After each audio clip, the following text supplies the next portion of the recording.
درود سے پہلے استغفار پڑھنے کا راز۔ ایک دفعہ بنوری ٹاؤن میں حضرت مولانا یوسف بنوری رحمہ اللہ، حضرت مولانا شاہ عبد الغنی صاحب اور حضرت مولانا ابرار الحق صاحب موجود تھے۔ مصر کے علماء اور غیر عرب کے علماء بھی تھے۔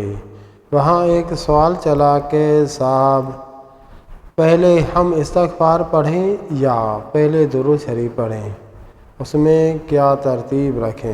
چونکہ ہمارے شیخ سب سے بڑے تھے، لہٰذا مولانا یوسف بنوری رحمہ اللہ اور سب نے میرے شیخ حضرت مولانا شاہ عبد الغنی رحمہ اللہ سے کہا کہ حضرت آپ بیان کیجئے، آپ ہم سے بڑے ہیں اور حکیم الامت کے خلیفہ ہیں۔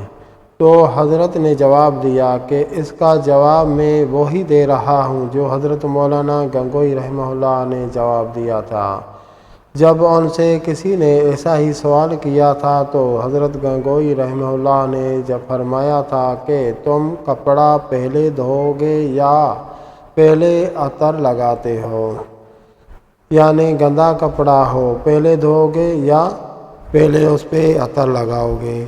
تو اس نے کہا کہ پہلے کپڑے دھوئیں گے۔ تو فرمایا تو اسی طرح پہلے اپنے روح کو صاف کرو، پہلے دھوؤ، استغفار سے گناہوں سے پاک کرو، پھر درود شریف پڑھو، وہ ہے عطر اس کے لیے۔